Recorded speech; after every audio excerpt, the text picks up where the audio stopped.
Takže tuto je kratučký návod na manažovanie helpdesku, na správu helpdesku. Aktuálne sa pozeráme na web formulár, prostredníctvom ktorého chodia požiadavky priamo do helpdesku, ktorý si vieme upraviť a vieme si vytvoriť typ, nejaké označenie, nejaký tag, doplňujúce informácie.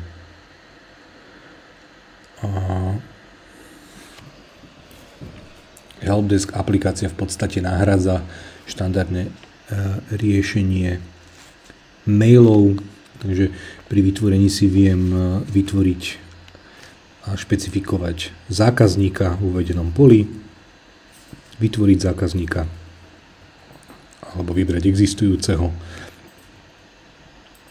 z databázy, ktorá sa nachádza vlastne v aplikácii Kontakty. A pokročilé nastavenia sú potom možné pre konkrétny helpdesk, napríklad, že ak je nejaký helpdesk neodpovedaný viac ako 5 dní, tak sa naozaj vyznačí ako urgentný a je potom sa zobrazuje vždy ako prvý a ten systém automaticky upozorňuje na to bude reálne treba odpovedať.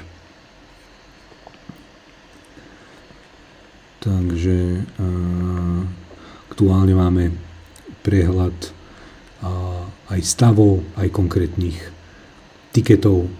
Tieto tikety vlastne vidí aj na pozadí ten, komu poskytujeme tú službu alebo odpovedáme. Je tam viacero možností a po vybavení je možné presunúť vlastne aj tento helpdesk ticket do vybaveného, do vyriešeného. Takisto sa dajú spracovávať, editovať, zmazať a v závislosti od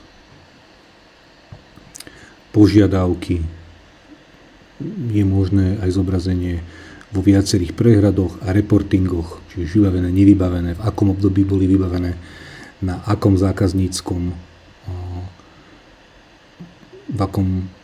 prostredí boli vybavené, čiže viem si to reportovať podľa určitých metrík, podľa určitých dátumov a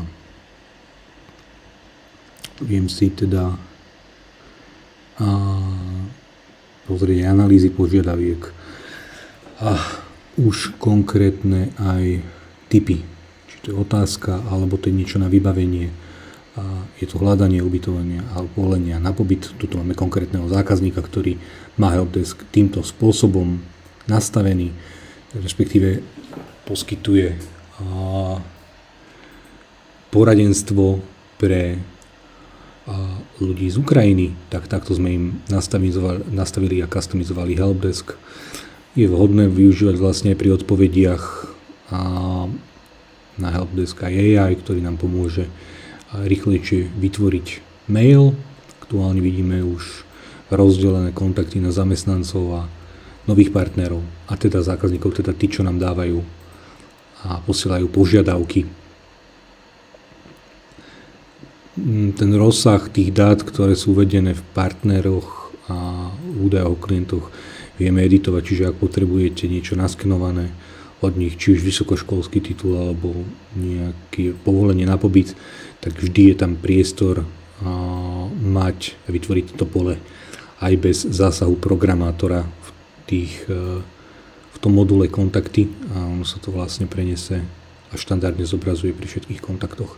Viem si to jednoducho aj jakým spôsobom filtrovať podľa tagov, čiže aký to je zákazník, či to je platiaci, alebo to je nový, ktorý nevyužíva naše služby. No, aktuálne sa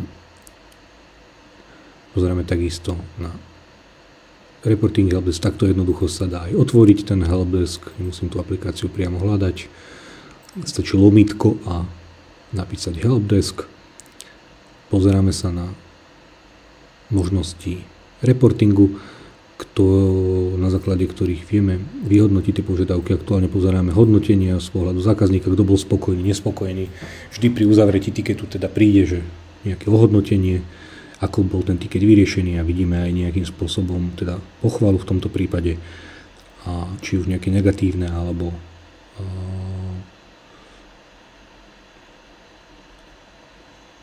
neutrálne stanovisko k vyriešeniu, a takým spôsobom si to viem aj reportovať, a to SLA, čiže tu vyhodnocovať tú starostlivosť o zákazníka aj týmto spôsobom.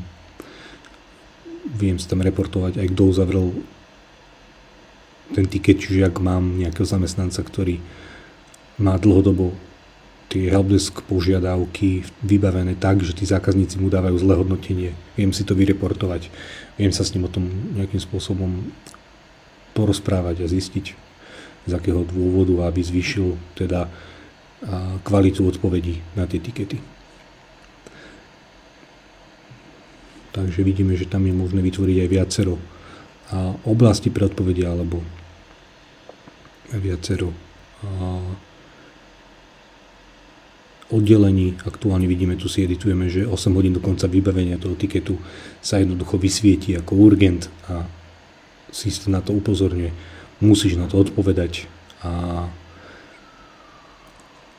Čiže takýmto spôsobom naozaj tie maily, ktoré sú dlhodobo neodpovedané alebo sa nám strácajú, sa pripomínajú a vyžadujú tú odpoveď. Naozaj sú medzi prvými na odpoveď. Takže